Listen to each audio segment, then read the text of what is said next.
എല്ലാവർക്കും എൻ്റെ നമസ്കാരം. നമ്മൾ പറഞ്ഞുകൊണ്ടിരുന്നത് പീപ്പാൽ ജോപ്പയിലെ നരഭോജിയായ കടുവയുടെ കഥയാണ്. അതിൻ്റെ തുടർച്ചയാണ്. ഇതിനു മുന്നേ നമ്മൾ 2 വീഡിയോ ഇതിനെപ്പറ്റി ചെയ്തിട്ടുണ്ട്. അതിൻ്റെ ലിങ്ക് താഴെ ഡിസ്ക്രിപ്ഷനിലും മുകളിൽ ഐക്കണിലും കൊടുത്തേക്കാം.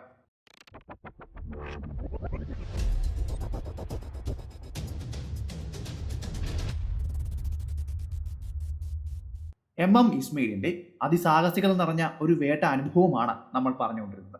നമ്മുടെ ഈ ചാനലിലൂടെ പല വേട്ടക്കാരുടെയും വേട്ട അനുഭവങ്ങൾ ഞാൻ ഇതിനു മുന്നേയും നിങ്ങളുമായി പങ്കുവച്ചിട്ടുണ്ട്. Merlin Smith, Kenneth Anderson, Jim Corbett, ആനമലത്തമ്പി, അങ്ങനെ പലരുടെയും കഥകൾ നമ്മൾ ഇതിനു മുന്നേയും ചെയ്തിട്ടുണ്ട്. നിങ്ങൾക്ക് വേട്ടക്കഥകൾ ഇഷ്ടമാണെങ്കിൽ ചാനലൊന്ന് ചെക്ക് ചെയ്യുക. നിങ്ങൾക്ക് ആവശ്യമായ കഥകളിൽ കൂടുതലും അതിൽ കാണാമെന്നാണ് എൻ്റെ വിശ്വാസം. കണ്ടിട്ടില്ല എങ്കിൽ പോയൊന്ന് കാണുക. നിങ്ങൾ ഇതുവരെയും ചാനൽ സബ്സ്ക്രൈബ് ചെയ്തിട്ടില്ല എങ്കിൽ ഒന്ന് സബ്സ്ക്രൈബ് ചെയ്യുക. അതുപോലെ നമ്മൾ കാണുമ്പോൾ വീഡിയോ ഒന്ന് ലൈക്ക് ചെയ്യുവാനും താഴെ എന്തെങ്കിലും ഒന്ന് കമൻറ്റ് ചെയ്യുവാനും മറക്കല്ലേ. എന്നാൽ നമുക്കിനിയും നേരെ കഥയിലേക്ക് പോകാം. Welcome back to sniper school കഥകളിലൂടെ. കഴിഞ്ഞ വീഡിയോയിൽ നമ്മൾ പറഞ്ഞു നിർത്തിയത് ഇവിടം വരെയാണ്. കടുവയുടെ കാലടയാളങ്ങൾ കണ്ട ആ പ്രദേശത്തെ ഒരു തുരുത്തിലുണ്ടായിരുന്ന മരത്തിൽ മച്ചാൻ കിട്ടുന്നു. അവിടെ തൻ്റെ സാധനങ്ങളെല്ലാം കൊണ്ടുവച്ചതിന് ശേഷം ഗ്രാമീണർക്ക് തിരികെ പോകാൻ ഭയമാണെന്ന് അറിഞ്ഞ ഇസ്മയിൽ അവരെയും കൊണ്ട് ഗ്രാമാതിർത്തി വരെ പോകുന്നു. ഏകദേശം 1 മണിക്കൂർ സഞ്ചരിച്ചെങ്കിൽ മാത്രമാണ് വനത്തിൽ നിന്നും ഗ്രാമാതിർത്തിയിലേക്ക് എത്താൻ സാധിക്കുകയുള്ളൂ. പിന്നീട് അവിടുന്ന് വീണ്ടും 1 മണിക്കൂർ കൂടി തൻ്റെ മച്ചാൻ കെട്ടിയ സ്ഥലത്തേക്കും സഞ്ചരിക്കേണ്ടതുണ്ട്. അങ്ങനെ വരുമ്പോൾ ഏറെ വൈകാതെ തന്നെ ഇരുട്ടുമെന്ന് മനസ്സിലാക്കിയ ഇസ്മയിൽ അടുത്തൂടെ കാണുന്ന ചെറിയ അരുവിയിലൂടെ ഇറങ്ങി നടക്കുവാൻ തീരുമാനിക്കുന്നു. അങ്ങനെ അദ്ദേഹം അരുവിയിലേക്ക് ഇറങ്ങുകയും 1.5 മണിക്കൂർ എടുത്തുകൊണ്ട് അദ്ദേഹം മച്ചാന്റെ അരികിലേക്ക് എത്തുന്നത് വരെയാണ് നമ്മൾ പറഞ്ഞു നിർത്തിയത്. കഥ തുടങ്ങുകയാണ്. ആ വനത്തിലെ ആ രാത്രി, അതിനെക്കുറിച്ച് ഓർക്കുമ്പോൾ ഇപ്പോഴും ഒരു തണുപ്പാണ് എൻ്റെ ശരീരത്തിലൂടെ ഓടുന്നത്. വർഷം ഇത്ര കഴിഞ്ഞിട്ടും ചില ഓർമ്മകൾക്ക് ഒട്ടും പഴക്കം വരാറില്ലല്ലോ. ഡിസംബർ മാസമായിരുന്നു. ക്രിസ്മസ് രാവായിരുന്നു. ഞാൻ ആ മച്ചാനിൽ ആ നരഭോജിയായ കടുവയ്ക്ക് വേണ്ടി കാത്തിരിക്കുകയായിരുന്നു. നിങ്ങൾക്കറിയാമോ, ഇന്ന് രാവിലെ മുതൽ ഞാൻ ഏകദേശം 20 മൈലോളം നടന്നിരുന്നു. എന്തിന്, നാട്ടുകാരെ ആ ഗ്രാമത്തിൻ്റെ അതിരുവരെ കൊണ്ടുവിട്ട് തിരികെ വരുമ്പോൾ എനിക്ക് പറയാനാകാത്ത വിധത്തിലുള്ള ക്ഷീണമാണ് അനുഭവിക്കാൻ കഴിഞ്ഞത്. എന്നിട്ടും തളരാതെ ഞാൻ ഈ മച്ചാനിലേക്ക് വലിഞ്ഞു കയറി. അവിടെ അങ്ങനെ ഇരുന്നു. എൻ്റെ കാലിൽ ധരിച്ചിരുന്ന ഷൂസും ഷോക്സും എല്ലാം നനഞ്ഞു കുതിർന്നിരുന്നു. നിങ്ങൾക്കറിയാമോ, ഞാൻ നടന്നു വന്ന ആ ചെറിയ അരുവിയിലെ വെള്ളത്തിന് നല്ല തണുപ്പായിരുന്നു. ഐസ് വെള്ളത്തിൽ ചവിട്ടുന്നത് പോലെയായിരുന്നു ഞാൻ അനുഭവിച്ചത്. എൻ്റെ ട്രൗസറും നനഞ്ഞിരുന്നു. നല്ല തണുപ്പ് അനുഭവിക്കാൻ തുടങ്ങിയപ്പോൾ മച്ചാനിൽ കയറിയിരുന്ന ഞാൻ ആ നനഞ്ഞ ഷൂവും താഴെ കൂടിയിട്ടു. എൻ്റെ നനഞ്ഞ ട്രൗസർ ഊരി പിഴിഞ്ഞ് ഒരു മരക്കൊമ്പിൽ ഉണക്കാൻ വേണ്ടി ഇട്ടു. ഞാൻ കയ്യിൽ കരുതിയിരുന്ന പുതപ്പ് കൊണ്ട് ഞാൻ കാല് മുഴുവൻ മൂടി. എൻ്റെ ഓവർകോട്ട് തോളിലൂടെ പുതച്ചു. അപ്പോൾ മാത്രമാണ് എനിക്ക് തണുപ്പിൽ നിന്നും ഒരു ആശ്വാസം കിട്ടിയത്. അതിനുശേഷം ഞാൻ കയ്യിൽ കൊണ്ടുവന്ന ഫ്ലാസ്കിൽ നിന്നും ഒരു കോഫി എടുക്കുകയും അത് കുടിക്കുകയും ചെയ്തു. ടപ്പ് ടപ്പ് ടപ്പ് എന്ന ശബ്ദം വളരെ വ്യക്തമായി എനിക്ക് കേൾക്കാൻ കഴിഞ്ഞു. അത് മറ്റെവിടെ നിന്നുമല്ല വന്നുകൊണ്ടിരുന്നത്. ഞാൻ മുന്നേ ഉണക്കുവാൻ വേണ്ടി എൻ്റെ ട്രൗസർ ഉരിഞ്ഞ് ഞാനൊരു മരക്കൊമ്പിൽ തൂക്കിയിട്ടിരുന്നില്ലേ, അതിൽ നിന്നും വെള്ളം ഇറ്റിറ്റ് നിലത്തേക്ക് വീഴുന്ന ശബ്ദമാണ്. അതൊട്ടും നല്ലതല്ല. പ്രത്യേകിച്ച് കടുവ അല്ലെങ്കിൽ പുലി ഇവിടേക്ക് നടന്നു വരുമ്പോൾ ഈ ശബ്ദം കേട്ട് കഴിഞ്ഞാൽ അവരുടെ ശ്രദ്ധ ഉറപ്പായും ഈ മരത്തിലേക്ക് കേന്ദ്രീകരിക്കും. അതൊഴിവാക്കുവാൻ വേണ്ടി ഞാൻ ആ മരക്കൊമ്പിൽ ഉണക്കുവാനിട്ടിരുന്ന എൻ്റെ ട്രൗസർ താഴേക്ക് തള്ളിയിട്ടു. താഴെ കിടന്നാൽ അത് ഉണങ്ങില്ല എന്ന് എനിക്കറിയാമായിരുന്നു. എന്നാൽ ഈ രാത്രിയിൽ എനിക്ക് ആ ട്രൗസറിൻ്റെ ആവശ്യമില്ല. നല്ല ക്ഷീണവും വിശപ്പും എനിക്കുണ്ടായിരുന്നു. നാട്ടുകാരെ കൊണ്ടുവിടുന്നതിന് മുന്നേ മച്ചാനിൽ ഞാൻ കരുതി വെച്ചിരുന്ന ഭക്ഷണം എടുത്ത് കഴിച്ചു. വീണ്ടും ഫ്ലാസ്കിൽ നിന്നും ഒരു ചായയും കുടിച്ചു. എൻ്റെ ഓവർകോട്ടിൽ ഞാൻ കൈയിട്ടു. എൻ്റെ പൈപ്പ് അതിനുള്ളിൽ ഭദ്രമായിരുന്നു. പൈപ്പിൽ നിന്നും ഒരു പുകയും എടുത്തു. അപ്പോഴേക്കും എനിക്ക് അനുഭവപ്പെട്ട ക്ഷീണവും തളർച്ചയും എല്ലാം എന്നെ വിട്ട് അകന്നുകൂടി. ഒരു പുതിയ മനുഷ്യനെ പോലെ എനിക്ക് തോന്നി. രാത്രിയുടെ ഇരുട്ട് പൂർണ്ണമായും വനത്തെ ആവരണം ചെയ്തു കഴിഞ്ഞു. രാത്രിയുടെ നിശബ്ദതയിലേക്ക് കാടിൻ്റെ ശബ്ദം പതിയെ പതിയെ ഉയർന്നു കേൾക്കാൻ തുടങ്ങി. ദൂരെ എവിടെ നിന്നോ 2 നൈറ്റ്ജാർ പക്ഷികളുടെ ശബ്ദം ഞാൻ കേട്ടു. പിന്നെ ചീവീടുകളുടെയും തവളകളുടെയും കരച്ചിൽ വേറെ. എൻ്റെ പ്രതീക്ഷ ഇതൊന്നും ആയിരുന്നില്ല. എൻ്റെ ചുറ്റുമുള്ള ലങ്കൂർ കുരങ്ങളിലായിരുന്നു എൻ്റെ പ്രതീക്ഷ മുഴുവൻ. കാരണം ഒരു നരഭോജിയായ മൃഗം എൻ്റെ പരിസരത്തേക്ക് പ്രവേശിച്ചു കഴിഞ്ഞാൽ ലങ്കൂർ കുരങ്ങൾ ഉച്ചത്തിൽ അലറുവാനും ശബ്ദമുണ്ടാക്കുവാനും തുടങ്ങും. അത് എനിക്ക് വലിയൊരു അനുഗ്രഹമാകും. ഞാൻ പറഞ്ഞില്ലേ, ഭക്ഷണവും ചായയും എല്ലാം കുടിച്ചു കഴിഞ്ഞപ്പോൾ ക്ഷീണം എന്നെ വിട്ടുപോയി എന്ന്. എങ്കിലും എൻ്റെ കണ്ണുകൾക്ക് നല്ല തളർച്ച അനുഭവപ്പെട്ടു. എൻ്റെ കണ്ണുകളിലേക്ക് വല്ലാത്ത ഉറക്കം വരുവാൻ തുടങ്ങി. സമയം ഇപ്പോൾ 10 മണി ആയിട്ടേ ഉള്ളൂ. എങ്കിലും ഉറക്കം എൻ്റെ കണ്ണുകളെ വല്ലാതെ സ്വാധീനിക്കുന്നത് ഞാൻ അറിഞ്ഞു. ഇത് വലിയൊരു അപകടമാണ്. എനിക്ക് നല്ലപോലെ ദേഷ്യം വന്നു. ഞാൻ ഇരിക്കുന്നത് നരഭോജിയായ ഒരു മൃഗം വരുന്ന താവളത്തിലാണ്. കടുവയെ അല്ലെങ്കിൽ പുലിയെ, നരഭോജിയായ ഇവയെ കാത്തിരിക്കുമ്പോൾ ഉണ്ടാകുന്ന പ്രശ്നമെന്നാൽ ഇവ വരുന്നത് നമ്മൾ ഒരിക്കലും അറിയില്ല, പ്രത്യേകിച്ച് ഉറങ്ങുമ്പോൾ. അങ്ങനെ സംഭവിച്ചു കഴിഞ്ഞാൽ ഈ അവസ്ഥയിൽ ഈ മച്ചാന് വലിയ ഉയരമൊന്നും ഉണ്ടായിരുന്നില്ല. ഒരു പക്ഷേ എൻ്റെ ജീവൻ പോലും പോകുവാൻ ഇതിടവരുത്തും. ഞാൻ തപ്പിത്തടഞ്ഞ് എൻ്റെ ഫ്ലാസ്ക് ഒന്നുകൂടി എടുത്തു. അതിൽ നിന്നും വീണ്ടും ചൂട് ചായ കപ്പിലേക്ക് പകർന്ന് ഞാൻ പതിയെ പതിയെ കുടിച്ചു. എൻ്റെ ഉറക്കം ഇപ്പോൾ പൂർണ്ണമായും എന്നെ വിട്ടു പോയിരിക്കുന്നു. രാത്രിയിൽ ഇങ്ങനെയുള്ള മച്ചാനിൽ ഒറ്റയ്ക്കിരിക്കുമ്പോൾ ഒരാശ്രയം ഈ ചൂട് ചായ തന്നെയാണ്. അങ്ങനെ കൃത്യമായി പറഞ്ഞാൽ അരമണിക്കൂർ കൂടി കഴിഞ്ഞു കാണും. അപ്പോൾ ലങ്കൂർ കുരങ്ങുകൾ ദൂരെ നിന്നും ശബ്ദമുണ്ടാക്കുവാൻ തുടങ്ങി. വല്ലാത്ത ഒരു ശബ്ദം. കടുവകളെയോ അല്ലെങ്കിൽ പുലികളെയോ കാണുമ്പോഴാണ് ഇങ്ങനെ ശബ്ദം വിളിക്കുന്നത്. ചുമയ്ക്കുന്നത് പോലത്തെയുള്ള ശബ്ദമാണ് അവ പുറപ്പെടുവിക്കുന്നത്.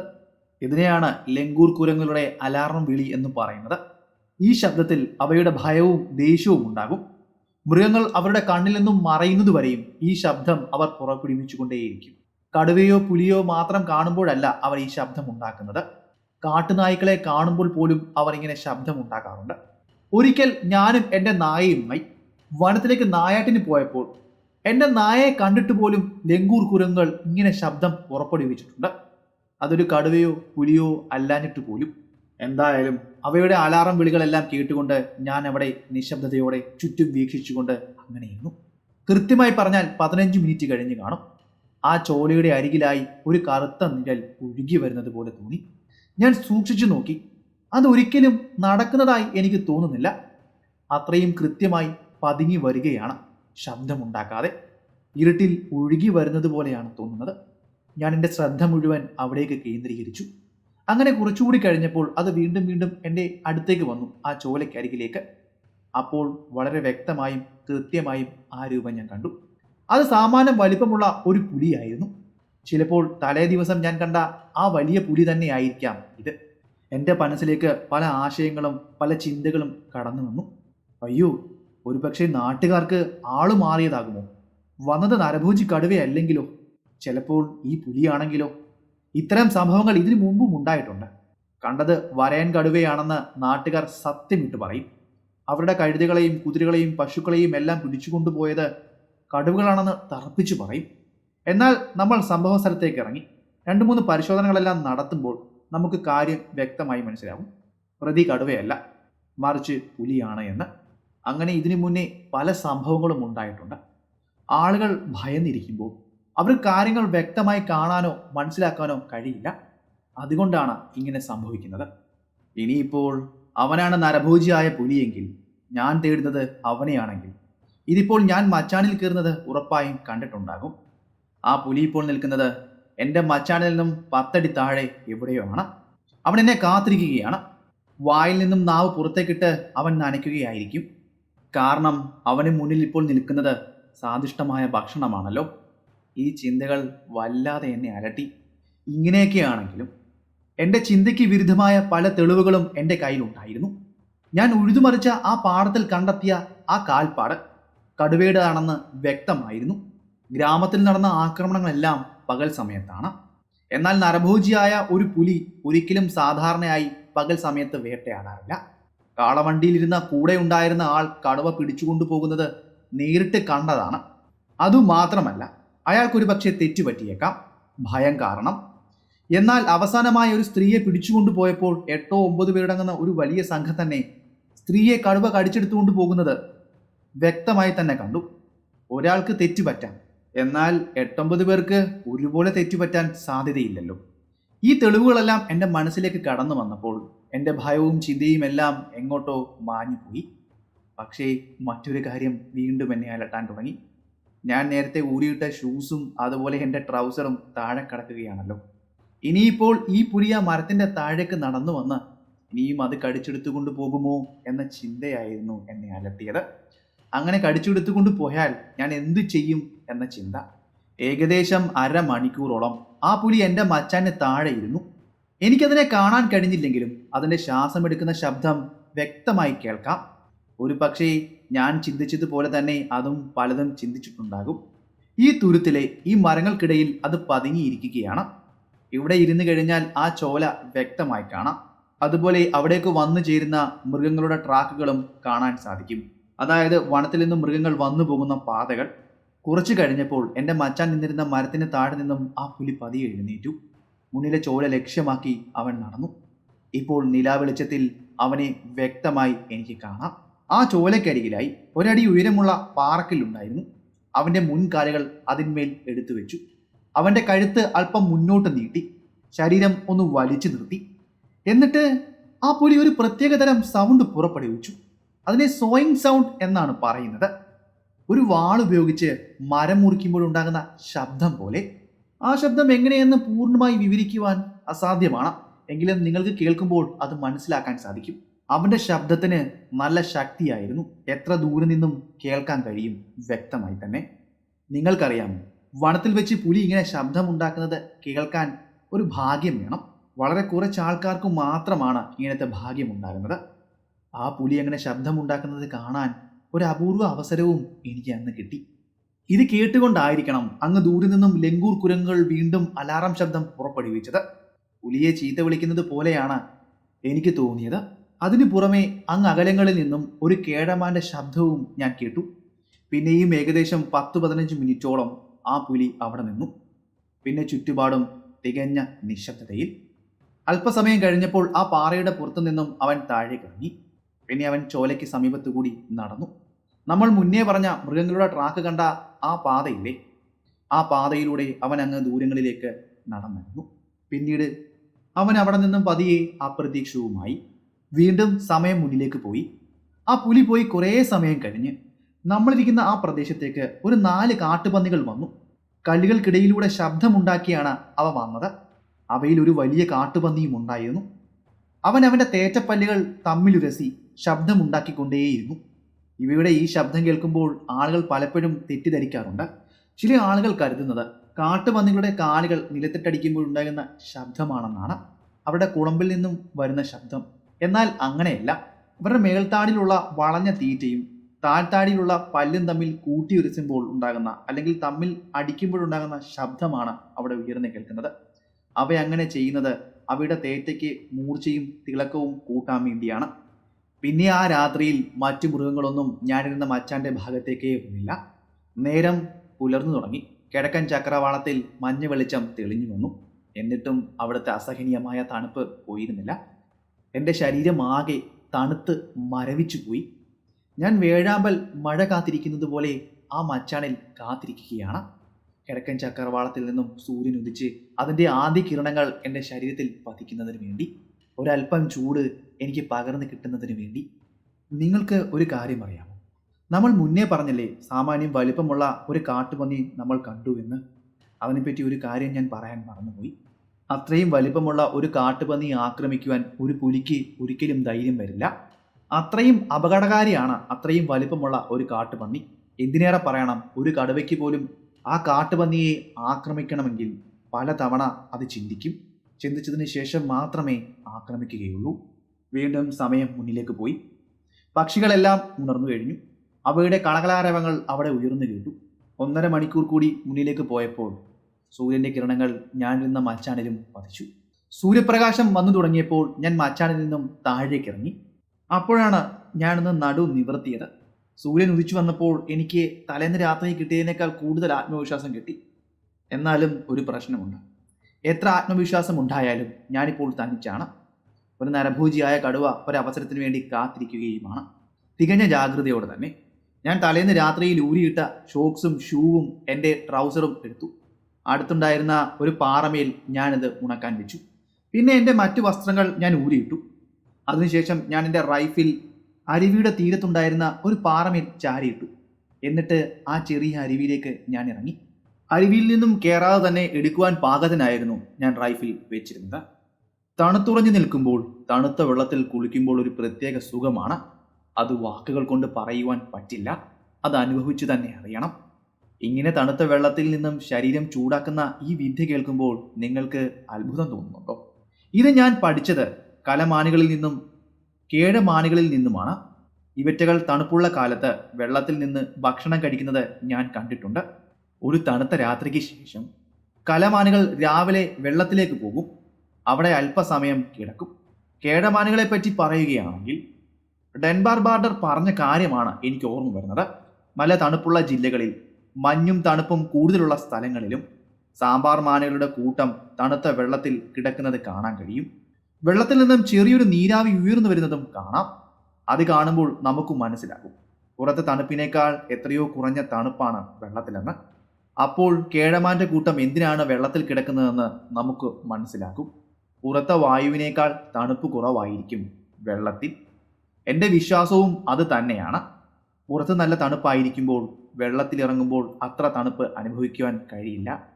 അങ്ങനെ ഞാൻ ആ ചെറിയ ജലാശയത്തിലിറങ്ങി അങ്ങനെ വിശ്രമിക്കുന്ന സമയത്താണ് ഗ്രാമത്തിൽ നിന്നും കുറച്ച് ആളുകൾ എനിക്കുള്ള ചൂട് ചായയും അതുപോലെ ചപ്പാത്തിയുമായി അവിടേക്ക് എത്തിയത്. അവരവിടേക്ക് വരികയും അരുവിയിൽ നിന്നും അല്പം മാറി ഒരു ചെറിയ തീയെ കൂട്ടുകയും ചെയ്തു. അതിനുശേഷം ഞാൻ കരയിലേക്ക് കയറി എൻ്റെ വസ്ത്രങ്ങൾ ധരിച്ചു. ഞാൻ അവർ കൊണ്ടുവന്ന ചൂട് ചായയും ചപ്പാത്തിയും കഴിച്ചു. ആ തീ കൂട്ടിയതിന് ചുറ്റുമിരുന്ന് ഞാൻ രാത്രിയിൽ നടന്ന സംഭവങ്ങൾ അവരോട് വിശദീകരിച്ചു പറഞ്ഞു. അങ്ങനെ ഞങ്ങൾ കഥ പറഞ്ഞുകൊണ്ടിരിക്കുന്ന സമയത്ത് കുറച്ച് ലങ്കൂർ കുരങ്ങുകൾ മരത്തിൽ നിന്നും താഴേക്ക് ഇറങ്ങുകയും നമ്മൾ മുന്നേ പറഞ്ഞ ചോലയിലേക്ക് പോയി വെള്ളം കുടിക്കുകയും ചെയ്തു. അത് കണ്ടപ്പോൾ എനിക്കൊരു കാര്യം മനസ്സിലായി. നമ്മുടെ ചുറ്റും ലങ്കൂർ കുരങ്ങുകൾ ഉള്ളത് കൊണ്ട് തന്നെ അപ്രതീക്ഷിതമായി ഒരു നരഭോജിക്ക് ഞങ്ങളുടെ മുന്നിലേക്ക് പ്രത്യക്ഷപ്പെടാൻ കഴിയില്ല. കാരണം അങ്ങനെ സംഭവിച്ചു കഴിഞ്ഞാൽ ലങ്കൂർ കുരങ്ങുകൾ അലാറം ശബ്ദങ്ങൾ ഉണ്ടാക്കും. ഞങ്ങൾ വീണ്ടും കഥ പറച്ചിൽ തുടങ്ങി. അവർ കൊണ്ടുവന്ന ചൂട് ചായ കുടിക്കുകയും വജ്ര ചപ്പാത്തി കഴിക്കുകയും ചെയ്തു. അതായിരുന്നു ഞങ്ങളുടെ ക്രിസ്മസ് ആഘോഷം. തലേന്ന് നടന്ന സംഭവങ്ങളെല്ലാം ഞാൻ അവരോട് പറഞ്ഞ ശേഷം ഗ്രാമവാസികളോട് ഞാൻ പറഞ്ഞു, ആ മച്ചാൻ അവിടെ നിന്നും അഴിച്ചു മാറ്റണ്ട, എൻ്റെ സാധനങ്ങളെല്ലാം അവിടെ തന്നെ ഇരിക്കട്ടെ. ഞാൻ എൻ്റെ റൈഫിൽ എടുത്തുകൊണ്ട് ചോല മുറിച്ചു കടന്ന് മറുകരയിലേക്ക് പോയി. ഞാനിപ്പോൾ നടന്നു പോകുന്ന ദിശയിലാണ് നിബിഡമായ വനങ്ങളുള്ളത്. അവിടേക്ക് പോകുന്നത് കടുവയുടെ കാലടയാളങ്ങളോ അല്ലെങ്കിൽ അതിൻ്റെ സഞ്ചാരപഥമോ കണ്ടെത്താൻ വേണ്ടിയാണ്. എന്തെങ്കിലും തെളിവുകൾ കിട്ടുമോ എന്ന് അറിയുവാൻ വേണ്ടിയാണ്. ഞാൻ ഫ്ലാസ്ക് എടുത്തിട്ടില്ല. ആ ഫ്ലാസ്ക് ഗ്രാമത്തിലെ ആളുകളെ തന്നെ കൊടുത്തിരുന്നു. അവർ തീരുമ്പോൾ ചായ നിറച്ചുകൊണ്ടുവരാം എന്ന് പറഞ്ഞു കഴിഞ്ഞിരുന്നു. എൻ്റെ കയ്യിൽ ഇനിയും അധിക സമയമൊന്നുമില്ല. ഒരു രാത്രി കൂടി മച്ചാനിൽ ആ കടുവയ്ക്ക് വേണ്ടി കാത്തിരിക്കാം. അതുപോലെ ഒരു പകൽ മുഴുവൻ ആ കടുവയ്ക്ക് വേണ്ടി അലഞ്ഞു നടക്കാം. അതിനുള്ള സമയം മാത്രമേ എൻ്റെ പക്കൽ ഉണ്ടായിരുന്നുള്ളൂ. ആ നരഭോജിയെ പറ്റിയുള്ള വാർത്തയ്ക്ക് വേണ്ടി കാത്തിരിക്കാൻ സമയമില്ല. എനിക്ക് കാട്ടിലേക്ക് പോയി കടുവയെ കണ്ടെത്തിയേ മതിയാകുമായിരുന്നുള്ളൂ. കാരണം എൻ്റെ പക്കൽ ഇപ്പോൾ അവശേഷിക്കുന്നത് ഒരേ ഒരു ദിവസം മാത്രമാണ്.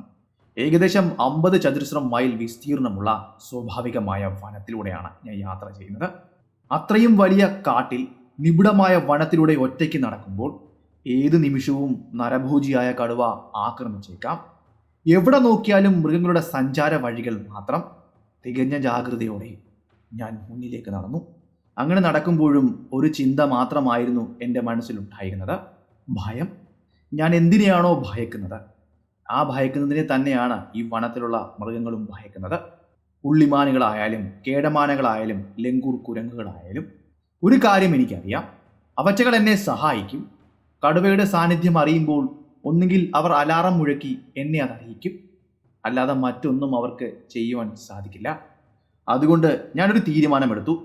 ലങ്കൂർ കുരങ്ങുകളും മാനുകളും നൽകുന്ന അലാറം വിളികൾ ശ്രദ്ധിക്കുക. അവറ്റകളെ നല്ലപോലെ നിരീക്ഷിച്ചുകൊണ്ട് വനത്തിൽ എവിടെയാണ് ആ കടുവ അല്ലെങ്കിൽ നരഭോജികളായ മൃഗങ്ങൾ സഞ്ചരിക്കുന്നതെന്ന് കണ്ടെത്താൻ ശ്രമിക്കുക. ചില ലങ്കൂർ കുരങ്ങുകൾ കാട്ടിൽ തറയിൽ നിന്ന് ഭക്ഷണം കഴിക്കുന്നു, ചിലത് ചോലയിലേക്ക് ഇറങ്ങി വെള്ളം കുടിക്കുന്നു. ഇത്രയും ധൈര്യമായി കടുവകളും മറ്റ് മാംസഭോജികളുമുള്ള ഈ വനത്തിൽ എങ്ങനെയാണ് അവർ നിൽക്കുന്നതെന്ന് അറിയാമോ? ഇവരുടെ കൂട്ടത്തിൽ ഒരു കാവൽക്കാരനുണ്ട്. സെൻട്രി എന്നാണ് പറയുന്നത്. അതൊരു ലങ്കൂർ കുരങ്ങ് തന്നെയാണ്. അവർ ഭക്ഷണം കഴിക്കുന്നതിൻ്റെയും വെള്ളം കുടിക്കുന്നതിൻ്റെയും അരികിലുള്ള വലിയൊരു മരത്തിൽ ഏറ്റവും ഉയരമുള്ള കൊമ്പിൽ അത് കയറിയിരിക്കും. മറ്റു കുരങ്ങുകൾ താഴെ നിന്ന് വെള്ളം കുടിക്കുമ്പോഴും ഭക്ഷണം കഴിക്കുമ്പോഴും അവൻ്റെ ശ്രദ്ധ ചുറ്റുപാടുമുള്ള പ്രദേശങ്ങളിലേക്കായിരിക്കും. കടുവകളോ മറ്റു മൃഗങ്ങളോ അവിടേക്ക് എത്തിക്കഴിഞ്ഞാൽ അവൻ അലാറം ശബ്ദങ്ങൾ മുഴക്കിക്കൊണ്ട് അവൻ്റെ കൂട്ടുകാർക്ക് സിഗ്നൽ നൽകും. അങ്ങനെ എനിക്കും മനസ്സിലാക്കാൻ സാധിക്കും. അങ്ങനെ ഞാൻ അടുത്തുണ്ടായിരുന്ന ഒരു പാറക്കല്ലിലേക്ക് ഇരുന്നു. ഞാൻ കാവൽക്കാരനായി നിന്ന ആ ലങ്കൂർ കുരങ്ങനെ ശ്രദ്ധിച്ചു. ആ വലിയ മരക്കൊമ്പിൽ ഇരുന്നു കൊണ്ട് അവൻ്റെ നീണ്ട വാല് താഴേക്കിട്ട് ആട്ടിക്കൊണ്ട് ചുറ്റുപാടും നിരീക്ഷിച്ചുകൊണ്ടിരിക്കുകയാണ് സസൂക്ഷ്മം. ഞാൻ എൻ്റെ കൈവശം ഉണ്ടായിരുന്ന പൈപ്പ് എടുത്ത് വലിച്ചു. അങ്ങനെ ആ കുരങ്ങനെ തന്നെ ശ്രദ്ധിച്ചുകൊണ്ട് അങ്ങനെ ഇരുന്നു. സമയം മുന്നിലേക്ക് പോയി. 10-15 മിനിറ്റോളം മുന്നിലേക്ക് പോയി. എന്നിട്ടും ആ കുരങ്ങുകൾ അലാറം ശബ്ദങ്ങൾ ഉണ്ടാക്കിയില്ല. വനത്തിൽ കേഴമാനുകളുടെയും മറ്റു മാനുകളുടെയും ഒന്നും അലാറം വിളികൾ ഞാൻ കേട്ടില്ല. ഇനിയും ഇവിടെ ഇരുന്നിട്ട് യാതൊരു കാര്യമില്ല എന്ന് എനിക്ക് മനസ്സിലായി. ഞാൻ അവിടെ നിന്നും എഴുന്നേറ്റ് കാട്ടുപാതയിലൂടെ സഞ്ചരിക്കാൻ തീരുമാനിച്ചു. അങ്ങനെ ഞാൻ വടക്കു പടിഞ്ഞാറ് ദിശയിലേക്ക് പോയി. അങ്ങനെ ആ വഴിയിലൂടെ ഞാൻ ഏറെ ദൂരം സഞ്ചരിച്ചു ചെന്നപ്പോൾ എനിക്ക് കാലടയാളങ്ങൾ കിട്ടി. എന്നാൽ അത് നിങ്ങൾ ഉദ്ദേശിക്കുന്നത് പോലെ കടുവയുടെ കാലടയാളങ്ങളായിരുന്നില്ല. നമ്മൾ 2 ദിവസമായി കാണുന്ന ആ വലിയ പുലിയുടെ കാലടയാളങ്ങളായിരുന്നു എൻ്റെ സുഹൃത്തിൻ്റെ കാലടയാളങ്ങൾ. ഞാനൊന്ന് പുഞ്ചിരിച്ചു. ഞാൻ വീണ്ടും സഞ്ചാരം തുടങ്ങി. കൃത്യമായി പറഞ്ഞാൽ അവിടെ നിന്നും 1/2 മൈൽ ദൂരം കൂടി ഞാൻ പോയപ്പോൾ കിഴക്ക് നിന്നും പടിഞ്ഞാറോട്ട് പോകുന്ന കടുവയുടെ കാലടയാളങ്ങൾ ഞാൻ കണ്ടു. ആ വഴി അത്ര വീതിയുള്ളതായിരുന്നില്ല. മറ്റു മൃഗങ്ങൾ സഞ്ചരിക്കുവാൻ ഉപയോഗിക്കാത്ത വഴിയായിരുന്നു അത്. ഈ അടയാളങ്ങൾക്ക് 3-4 ദിവസത്തെ പഴക്കമുണ്ടായിരുന്നു. എങ്കിലും അവ എനിക്കൊരു ചെറിയ പ്രതീക്ഷ നൽകിയിരുന്നു. കടുവ ഏത് ദിശയിലേക്കാണ് പോയിരിക്കുന്നതെന്ന് ഇപ്പോൾ അതിൽ നിന്നും എനിക്ക് മനസ്സിലാക്കാൻ സാധിച്ചു. അതുമാത്രമല്ല, ഒരു പ്രതീക്ഷയുമില്ലാതെ കാട്ടിലൂടെ നിബിഡമായ വനത്തിലൂടെ തേരാപ്പാര അലയുന്നതിനും നല്ലതാണല്ലോ എന്തെങ്കിലും അടയാളങ്ങളെ പിൻപറ്റി നിബിഡമായ വനത്തിലേക്ക് പോകുന്നത്. ഞാൻ ആ കാലടയാളവും ആ പോയ ദിശയും പരിശോധിച്ചുകൊണ്ട് അവിടെ ഉണ്ടായിരുന്ന വലിയൊരു മരത്തിലേക്ക് ചാരി നിന്നു. അങ്ങനെ കുറച്ചു സമയവും വനത്തിലെ ശബ്ദങ്ങളെല്ലാം ഞാൻ ശ്രദ്ധിച്ചു നിൽക്കവേ അങ്ങ് അകലെ നിന്നും, എന്നിൽ നിന്നും 50-60 വാര അകലെ നിന്നും ഏതോ ഒരു ജീവി ഉണങ്ങിയ കരിയിലകൾക്ക് മുകളിലൂടെ നടന്നു വരുന്ന ശബ്ദം നേർത്ത രീതിയിൽ എൻ്റെ കാതുകളിലേക്ക് വന്നു പതിച്ചു. അതിപ്പോൾ നടന്നു വന്നുകൊണ്ടിരിക്കുന്നത് ഞാൻ നിൽക്കുന്ന ദിശയിലേക്കാണ്. ഞാൻ കേട്ട ആ ശബ്ദം കുളമ്പുള്ള ഒരു മൃഗത്തിൻ്റെതായിരുന്നില്ല. അതൊരു മൃദുമായ പാദങ്ങളുടെ ശബ്ദമായിരുന്നു. അതിനൊപ്പം ഒരു ഇഴയുന്ന ശബ്ദവും എനിക്ക് കേൾക്കാൻ സാധിച്ചു. ഞാൻ നിന്ന മരത്തിൻ്റെ പിന്നിലുള്ള തടിയിലേക്ക് ഞാൻ മറഞ്ഞിരുന്നു. അതിൻ്റെ ഉയരമുള്ള വേരുകൾക്ക് മറവിൽ ഞാൻ കുനിഞ്ഞിരുന്നു. ഇപ്പോൾ എൻ്റെ തല മാത്രമേ പുറത്ത് കാണുന്നുണ്ടായിരുന്നുള്ളൂ. നമ്മളിപ്പോൾ പറയുന്ന ആ കാട്ടുപാത നിൽക്കുന്നത്, അതായത് ആ മൃഗം നടന്നു വരുന്ന പാത ഉള്ളത് എന്നിൽ നിന്നും ഏകദേശം 3-4 അടി അകലെ മാത്രമാണ്. ഞാൻ കേട്ടുകൊണ്ടിരിക്കുന്ന ശബ്ദം കൃത്യമായി എനിക്ക് തിരിച്ചറിയാൻ കഴിഞ്ഞില്ല. പക്ഷേ ഒരു കാര്യം എനിക്ക് മനസ്സിലായി. ഞാൻ കേട്ടുകൊണ്ടിരിക്കുന്ന ആ കാലടി ശബ്ദം ഒരിക്കലും ഒരു പുലിയുടെയോ കടുവയുടേതോ അല്ല എന്ന്. കുറച്ചു കഴിഞ്ഞപ്പോൾ ഞാൻ അതിനെ കണ്ടു. അതൊരു മോണിറ്റർ ലിസാർഡായിരുന്നു. അതിൻ്റെ പാദങ്ങളിൽ നടന്ന് വാലുകൾ ഇഴച്ച് അത് പതിയെ നടന്നു വരികയാണ്. പ്രാചീന കാലത്തെ വലിയ പല്ലികളുടെ അവശേഷിപ്പുകളാണിത്. ഞാൻ കണ്ട ഈ മോണിറ്റർ പല്ലിക്ക് ഏകദേശം 5 അടിയോളം നീളമുണ്ടായിരുന്നു. അതെൻ്റെ വശത്തുകൂടി അങ്ങനെ നടന്നകന്നു. അതിൻ്റെ കണ്ണുകൾ ചുറ്റും നോക്കുന്നുണ്ടായിരുന്നു. കണ്ണ് ചിമ്മുന്നില്ല. പാമ്പുകൾ ഇടയ്ക്ക് നാവ് പുറത്തേക്ക് ഇടുന്നത് പോലെ അത് പുറത്തേക്ക് നാവിടുന്നുണ്ടായിരുന്നു. അതെൻ്റെ അത്രയും അടുത്തുകൂടിയാണ് പോയത്. പക്ഷേ ഞാൻ മരത്തിൻ്റെ വേരുകൾക്ക് പിന്നിൽ മറിഞ്ഞിരുന്നതുകൊണ്ട് അതിന് എൻ്റെ സാന്നിധ്യം കിട്ടിയിരിക്കില്ല. കടുവകൾക്കും പുലികൾക്കും ഇത്തരം മോണിറ്റർ ലിസാർഡുകളുടെ മാംസം വളരെ ഇഷ്ടമാണ്. ചിലപ്പോഴൊക്കെ കുറുക്കന്മാരും അതുപോലെ വെരുക്കളും ഇവയെ വേട്ടയാടുന്നത് കണ്ടിട്ടുണ്ട്. അങ്ങനെ വേട്ടക്കാർ ഇവരെ ആക്രമിക്കുവാൻ വന്നാൽ ഇവറ്റകൾ ഏതെങ്കിലും ഒരു മരത്തിൻ്റെ മുകളിലേക്ക് ഓടിക്കയറും, അല്ലെങ്കിൽ ഏതെങ്കിലും പൊത്തിലേക്ക് ഒളിക്കും. ഒന്നും സംഭവിച്ചില്ല എങ്കിൽ വളരെ വേഗം അവിടെ നിന്നും ഓടി രക്ഷപ്പെടുവാൻ ഇവർ നോക്കും. എന്നാൽ ഇവരെ വേട്ടയാടുവാൻ വരുന്ന വേട്ടക്കാർക്ക് ഇവരെക്കാൾ വേഗത കൂടുതലാണ്. അങ്ങനെ ആ മോണിറ്റർ ലിസാർഡ് എന്നിൽ നിന്നും 10-15 അടി അകലെയായപ്പോൾ ഞാൻ വേരുകൾക്ക് പിന്നിൽ നിന്നും പുറത്തേക്കിറങ്ങി. ഞാൻ വീണ്ടും എൻ്റെ യാത്ര തുടർന്നു. ഞാൻ അവിടെ കണ്ട കാലടയാളങ്ങളെ പിൻപറ്റിയാണ് ഇപ്പോൾ മുന്നിലേക്ക് നടന്നുകൊണ്ടിരിക്കുന്നത്. അങ്ങനെ കുറച്ചു ദൂരം നടന്നു ചെന്നപ്പോൾ പെട്ടെന്ന് ആ കാലടയാളം അപ്രത്യക്ഷമായി. ഞാൻ അവസാനമായി കണ്ട ആ കാലടയാളത്തിന് ചുറ്റും ഒരു വൃത്തം വരച്ചു. വീണ്ടും കാലടയാളങ്ങളെ തിരക്കി അലഞ്ഞു. അങ്ങനെ കുറച്ചുകൂടി മുന്നിലേക്ക് പോയപ്പോൾ വീണ്ടും കാലടയാളങ്ങൾ കണ്ടു. അതും അതേ കടുവയുടെ കാൽപ്പാടുകൾ തന്നെയായിരുന്നു. എന്നാൽ ഒരു കുഴപ്പമുണ്ട്. ഞാൻ മുന്നേ കണ്ട കാൽപ്പാടിനേക്കാൾ അല്പം പഴക്കമുള്ള കാൽപ്പാടാണ് ഇത്. അങ്ങനെ വീണ്ടും ഞാൻ വനത്തിലൂടെ എല്ലാം നടന്ന് കറങ്ങി ഒരു വലിയ സഞ്ചാരത്തിന് ശേഷം വനത്തിന് പുറത്തെത്തി. ഇപ്പോൾ ഞാൻ നിൽക്കുന്നിടത്ത് നിന്നും 5 മൈൽ അകലെയാണ് പീപ്പാൽ ജോപ്പാൽ ഗ്രാമം. ഉച്ചയായപ്പോഴേക്കും ഞാൻ പീപ്പാൽ ജോപ്പാൽ ഗ്രാമത്തിലേക്ക് എത്തിച്ചേർന്നു. എന്നെ കാത്ത് അവിടെ ഗ്രാമത്തിലെ ആളുകളുണ്ടായിരുന്നു. അവരിൽ ഭൂരിഭാഗം പേരും കൃഷിയിടങ്ങളിലേക്ക് പോയിരുന്നില്ല. അവർ എൻ്റെ വരവിന് വേണ്ടി കാത്തിരിക്കുകയാണ് ആകാംക്ഷയോടെ. അവരെ നിരാശപ്പെടുത്തുന്ന വാർത്തയായിരുന്നു അവരോട് എനിക്ക് പറയാനുണ്ടായിരുന്നത്. അങ്ങനെ ഞാൻ എൻ്റെ കുടിലിനുള്ളിലേക്ക് പ്രവേശിച്ചു. എനിക്കായി ഉണ്ടാക്കി വെച്ച ഭക്ഷണവും വെള്ളവും എല്ലാം കുടിച്ചിട്ട് ഞാനൊന്ന് കിടന്നു. 3 മണി വരെ ഞാൻ കിടന്നുറങ്ങി. അതിനുശേഷം 4:30 ആയപ്പോഴേക്കും നമ്മൾ മുന്നേ പറഞ്ഞ ആ തുരുത്തിലെ ആ 3 മരങ്ങളില്ലേ, നമ്മൾ മുന്നേ മച്ചാൻ കെട്ടിയിരുന്ന ആ മരം ലക്ഷ്യമാക്കി ഞാൻ സഞ്ചരിച്ചു. അവിടേക്ക് പോകുമ്പോൾ എൻ്റെ കയ്യിൽ ഒരു ഫ്ലാസ്ക് നിറയെ ചായയും കഴിക്കാനുള്ള ഭക്ഷണവും ഉണ്ടായിരുന്നു. അങ്ങനെ ഞാൻ മച്ചാനിൽ കയറിയിരുന്നു. സമയം മുന്നിലേക്ക് പോയി. രാത്രി ആ വനത്തെ മുഴുവൻ കറുത്ത കമ്പളം കൊണ്ട് പുതപ്പിച്ചു. നല്ല നിലാവുള്ള രാത്രിയായിരുന്നു അത്. ഞാൻ ഏറെ നേരം കാത്തിരുന്നിട്ടും ഒരു മൃഗം പോലും അവിടേക്ക് കടന്നു വന്നില്ല. എന്തിനേറെ പറയണം, 2-3 ദിവസം കൊണ്ട് ഞാൻ കാണുന്ന എൻ്റെ സുഹൃത്തായ പുള്ളിപ്പുലി പോലും അവിടേക്ക് എത്തിയില്ല. പിന്നെ കുറേ സമയം കഴിഞ്ഞപ്പോൾ അങ്ങ് ദൂരെ നിന്നും എവിടെ നിന്നോ കേഴമാൻ്റെ അലാറം ശബ്ദങ്ങൾ ഉയർന്നു കേട്ടിരുന്നു. എന്നാൽ അവിടേക്ക് യാതൊരു മൃഗവും എത്തി നോക്കിയില്ല. അന്നത്തെ രാത്രിയിൽ എനിക്ക് കൂട്ടായി ഉണ്ടായിരുന്നത് ചന്ദ്രനും നക്ഷത്രങ്ങളും മാത്രമായിരുന്നു. ഞാൻ ചെറിയ നിരാശയിലാണ്. കാരണം ഈ മച്ചാനിലിരിക്കുന്ന ഈ രാത്രി എൻ്റെ അവസാനത്തെ രാത്രിയാണ് ഇവിടുത്തെ.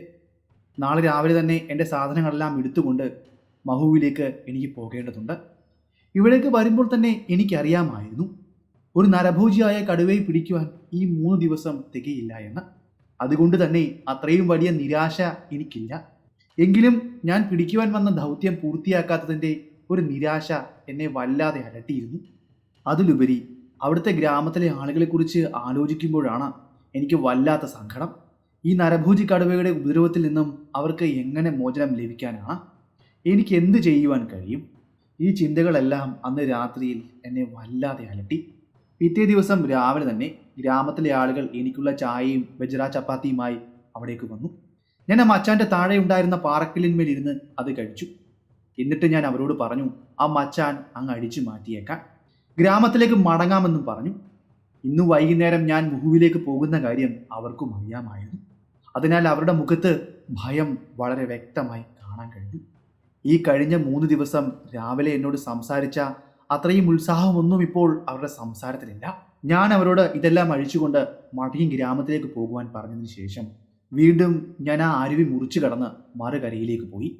ഇത്തവണ ഞാൻ പോയത് വടക്ക് ദിശയിലേക്കാണ്. ആ ഭാഗം മുഴുവൻ ഞാൻ ചുറ്റിക്കറങ്ങി. അവിടെയെല്ലാം കടുവയെ അന്വേഷിച്ച് അലഞ്ഞ് പിന്നീട് ഞാൻ വീണ്ടും കിഴക്ക് ദിശയിലേക്ക് സഞ്ചരിച്ചു. ഞാൻ എൻ്റെ ഫോറസ്റ്റ് ബംഗ്ലാവിൻ്റെ അടുത്തുകൂടിയാണ് നടന്നു പോയത്. വീണ്ടും മൈലുകളോളം ഞാൻ ആ കടുവയ്ക്ക് വേണ്ടി തിരച്ചിൽ നടത്തി. എന്നാൽ കണ്ടെത്താൻ സാധിച്ചില്ല. ഞാൻ വനത്തിൽ നിന്നും പുറത്തിറങ്ങിയപ്പോൾ പീപ്പാൽ ജോപ്പാൽ എന്ന ഗ്രാമവുമായുള്ള ദൂരം 4 കിലോമീറ്ററായി ചുരുങ്ങിയിരുന്നു. ഞാൻ നിബിഡമായ വനത്തിൽ നിന്നും പുറത്തു വന്നപ്പോൾ എനിക്ക് ധാരാളം കാട്ടുപന്നികളെയും കേടമാനുകളെയും കാണാൻ സാധിച്ചു. സമയമപ്പോൾ ഉച്ചയ്ക്ക് 1 മണി. അങ്ങനെ ഞാൻ ഗ്രാമത്തിൽ എത്തിച്ചേർന്നപ്പോൾ അവിടെ ഒരു പോലീസ് കോൺസ്റ്റബിൾ എനിക്കായി കാത്തിരിക്കുന്നുണ്ടായിരുന്നു. ഫീഡ് ഗ്രാമത്തിന് സമീപത്ത് കെട്ടിയിട്ടിരുന്ന ഒരു പോത്തിനെ രാത്രി കടുവ ആക്രമിച്ചു കൊന്നു എന്നായിരുന്നു അദ്ദേഹം എന്നോട് പറഞ്ഞത്. കടുവ ആ പോത്തിനെ വലിച്ചിഴിച്ചുകൊണ്ട് ഒരു സ്ഥലത്ത് കൊണ്ടിട്ടു. അവിടെ നിന്ന് ഭക്ഷിച്ചുകൊണ്ടിരുന്ന സമയത്ത് അതിനതുവഴി ഒരു കാളവണ്ടി കടന്നു പോയപ്പോൾ ആ കാളവണ്ടിയുടെ വെട്ടത്തിന് നേരെ നോക്കി ആ കടുവ ഉഗ്രമായി ഗർജിച്ചത്രേ. ഇത്രയും വാർത്തയായിരുന്നു കോൺസ്റ്റബിൾ എന്നോട് പറഞ്ഞത്. ഇത് നല്ലൊരു സൂചനയാണ്. ആ പ്രദേശത്ത് മറ്റൊരു കടുവ ഉള്ളതായി എൻ്റെ അറിവിലില്ല. അതായത് നമ്മൾ തേടുന്ന നരഭോജിയായ കടുവ തന്നെയാണ് അത്. പീപ്പാൽ ജോപ്പയിലെ നരഭോജി. ഞാൻ എൻ്റെ മിക്ക സാധനങ്ങളും പാക്ക് ചെയ്തെടുത്തു. ബാക്കിയുള്ളവയെല്ലാം പാക്ക് ചെയ്തുകൊണ്ട് ഫോറസ്റ്റ് ഗസ്റ്റ് ഹൗസിലേക്ക് പോയി. നരഭോജിയായ കടുവയെ കൊല്ലുവാൻ സാധിച്ചില്ല എങ്കിൽ ഞാൻ എത്രയും വേഗം തന്നെ അവധിയെടുത്ത് ഇവിടേക്ക് മടങ്ങി വരാമെന്നും അതുവരെയും നിങ്ങളെല്ലാം സുരക്ഷിതമായി ഇരിക്കണമെന്നും ഞാൻ അവരോട് പറഞ്ഞു. പിന്നീട് ഫോറസ്റ്റ് ഗസ്റ്റ് ഹൗസിൽ ഉണ്ടായിരുന്ന എൻ്റെ സാധനങ്ങളും എല്ലാം പാക്ക് ചെയ്ത് ഞാൻ കാറിലേക്ക് എടുത്തിട്ടു. എന്നിട്ട് എൻ്റെ പഴയ കാർ ഡ്രൈവ് ചെയ്തുകൊണ്ട് ഞാൻ ആ കാളവണ്ടി പാതയിലൂടെ ഫീഡ് ഗ്രാമം ലക്ഷ്യമാക്കി പോയി. ഫോറസ്റ്റ് ഗസ്റ്റ് ഹൗസ് നിൽക്കുന്ന സ്ഥലത്ത് നിന്നും 20 മൈൽ അകലെയായിരുന്നു ഈ ഫീഡ് എന്ന ഗ്രാമം ഉണ്ടായിരുന്നത്. ഇവിടെ നിന്നും 2 മൈൽ അകലെയായിരുന്നു ആ പോത്തിനെ കെട്ടിയിട്ടിരുന്ന സ്ഥലം. ഇവിടെ നിന്നും കുറച്ചകലെ മാത്രമായിരുന്നു നമ്മൾ മുന്നേ പറഞ്ഞ ആ കടുവ കാളവണ്ടിയുടെ പുറത്ത് കയറി ഒരാളെ കടിച്ചെടുത്തുകൊണ്ട് പോയി എന്ന് പറഞ്ഞില്ലേ, ആ സ്ഥലം ഉണ്ടായിരുന്നത്. ആളുകളവിടെ ഒരു മച്ചാൻ കെട്ടിയിരുന്നു. എന്നാൽ ആ മച്ചാൻ കണ്ടപ്പോൾ എനിക്ക് മനസ്സിലായി അത് വളരെയധികം ഉയരത്തിലായിരുന്നു അവർ കെട്ടിയിരുന്നത്. അത് അഴിച്ചു മാറ്റി വീണ്ടും ക്രമീകരിക്കുവാനുള്ള സമയമുണ്ടായിരുന്നില്ല. 4:30 ആയി കഴിഞ്ഞിരുന്നു സമയം. ഒരു മൃഗം വേട്ടയാടിയ സ്ഥലത്ത് ഏറ്റവും ഉയരത്തിലുള്ള മച്ചാൻ കെട്ടുന്നത് തെറ്റായ കാര്യമാണ്. 10 അടി മാത്രം ഉയരമുള്ള ഒരു മച്ചാനാണ് ഞാൻ ഇഷ്ടപ്പെടുന്നത്. അതിലിരിക്കുമ്പോൾ ഇവിടേക്ക് വരുന്ന മൃഗത്തിന് കാഴ്ചയിൽ നിന്നും മറയ്ക്കപ്പെടുകയും കൃത്യമായി ലക്ഷ്യം വയ്ക്കുന്ന സ്ഥാനത്ത് തന്നെ വെടിയുണ്ട തറച്ചു കയറ്റുവാനും സാധിക്കുകയും ചെയ്യും. ഞാൻ ആ പോത്ത് കടന്ന സ്ഥലത്തേക്ക് പോയി. അത് കണ്ടപ്പോൾ എനിക്ക് തികഞ്ഞ നിരാശയായിരുന്നു. ചെറിയൊരു പോത്തായിരുന്നു അവിടെ കടന്നിരുന്നത്. അതിനെ ആക്രമിച്ചു കൊന്നത് ആ നരഭൂജിയായ കടുവയായിരുന്നില്ല എന്ന് മനസ്സിലായി. അത് ഏതെങ്കിലും ഒരു പുള്ളിപ്പുലി ആയിരിക്കും കൊന്നത്. പക്ഷെ കൂടെ വന്ന ഗൈഡ് ആണയിട്ട് പറഞ്ഞു, സാഹിബ്, ഇത് കടുവ തന്നെയാണ് കൊന്നത്. കാളവണ്ടിയിൽ ഇരുന്നവർ വ്യക്തമായി തന്നെ കണ്ടതാണ് അവരുടെ കണ്ണുകൾ കൊണ്ട്. എനിക്ക് ആരെയും ബോധ്യപ്പെടുത്തേണ്ട കാര്യമുണ്ടായിരുന്നില്ല. അതിനുള്ള സമയവും എൻ്റെ പക്കൽ ഉണ്ടായിരുന്നില്ല. പക്ഷേ ഈ വേട്ട നടത്തിയത് ഒരു കടുവയല്ല, പുലിയാണെന്ന് തെളിയിക്കേണ്ടത് എൻ്റെ ഉത്തരവാദിത്തമായിരുന്നു. ഞാൻ അതിനാൽ തന്നെ ആ മച്ചാനിരിക്കാൻ തയ്യാറായി. കാരണം ഒരുപക്ഷെ ഞാൻ അതിന് തയ്യാറായിരുന്നില്ലെങ്കിൽ അവർ പറയുക ഇത്രയും നല്ലൊരു അവസരം വന്നിട്ടും സാഹിബ് ആ വേട്ട ഉപേക്ഷിച്ച് പോയി എന്നാണ്. ഈ കുറ്റം എൻ്റെ മേൽ അവർ ചാർത്തും. അങ്ങനെ ഉണ്ടാകാതിരിക്കുവാൻ ഞാൻ ആ മച്ചാനിൽ കയറിയിരുന്നു. അവിടെ നിന്ന ആളുകളോട് ഞാൻ പറഞ്ഞു, നിങ്ങൾ എൻ്റെ കാറ് കിടക്കുന്ന ഭാഗത്തേക്ക് പോകുവാൻ. ഞാനിപ്പോൾ ഇരിക്കുന്ന മച്ചാനിൽ നിന്നും ഏറെ ദൂരെ അകലെയായിരുന്നു ആ കാറ് പാർക്ക് ചെയ്തിരുന്നത്. അങ്ങനെ ഗ്രാമത്തിലെ ആളുകൾ അവിടേക്ക് പോയി. ഞാൻ കുറേ സമയം ആ മച്ചാനിൽ തന്നെ ഇരുന്നു. ഇരയെ എനിക്ക് കൃത്യമായി തന്നെ കാണാൻ സാധിക്കും. എങ്കിലും എനിക്ക് ഉറപ്പായിരുന്നു ഒരു പുള്ളിപ്പുലി ആയിരിക്കും ഇവിടേക്ക് കടന്നു വരാൻ പോകുന്നതെന്ന്. അങ്ങനെ അല്പസമയത്തിന് ശേഷം ഞാൻ പ്രതീക്ഷിച്ചതുപോലെ തന്നെ ആ പുള്ളിപ്പുലി രംഗപ്രവേശനം നടത്തി. അതെ, അതൊരു പുള്ളിപ്പുലി തന്നെയായിരുന്നു. വാളിൻ്റെ പാതി ഭാഗം നഷ്ടപ്പെട്ട ഒരു പുള്ളിപ്പുലി. എനിക്ക് അതിനെ കൊല്ലേണ്ടതിൻ്റെ ആവശ്യകത അത്രയും ഉണ്ടായിരുന്നു. ഞാൻ അതിനു നേരെ എൻ്റെ തോക്കിൻ്റെ കുടൽ ചൂണ്ടി. നിമിഷ നേരം കൊണ്ട് ആ പുലി നിലം പൊത്തി. ഉച്ചത്തിനൊന്ന് അലറുവാൻ പോലും സാധിച്ചില്ല. കൃത്യമായി എൻ്റെ റൈഫിലിൻ്റെ തിര അതിൻ്റെ തലയോട്ടി പിളർന്ന് അതിൻ്റെ തലച്ചോറ് ഭേദിച്ചു കഴിഞ്ഞിരുന്നു. ഒന്ന് പിടയ്ക്കുവാൻ പോലും കഴിയാതെ അത് അവിടെ അങ്ങനെ നിശ്ചലനായി കിടന്നു. ഞാൻ പതിയെ മച്ചാനിൽ നിന്നും താഴേക്കിറങ്ങി ആ പുള്ളിപ്പുലിയുടെ അരികിലേക്ക് ചെന്നു. അതൊരു പെൺ പുള്ളിപ്പുലിയായിരുന്നു. സാമാന്യം വലിപ്പമുള്ള ഒരു പുലിയായിരുന്നു. അതിൻ്റെ വാലിൻ്റെ പാതി ഭാഗം മുറിഞ്ഞു പോയിരിക്കുന്നു. എന്നാൽ അതിനെ കൊന്നതിൽ എനിക്ക് അതിയായ ദുഃഖമുണ്ടായിരുന്നു. പക്ഷെ ഇതിനെ കൊല്ലേണ്ടതിൻ്റെ അത്യാവശ്യകത അതിനപ്പുറവുമായിരുന്നു. ഈ പുള്ളിപ്പുലി ചെയ്ത തെറ്റെന്താണ്? കടുവയ്ക്ക് വെച്ച കെണിയിലേക്ക് വന്ന് കയറി എന്നത് മാത്രമാണ്. എന്നാൽ എൻ്റെ ഹൃദയം ഭേദിപ്പിച്ച കാര്യം അതൊന്നുമായിരുന്നില്ല. ആ പുലിയെ പരിശോധിച്ചപ്പോൾ എൻ്റെ ഹൃദയം നടുങ്ങി. അതൊരു പെൺപുലിയായിരുന്നുവെന്ന് ഞാൻ പറഞ്ഞിരുന്നില്ലേ?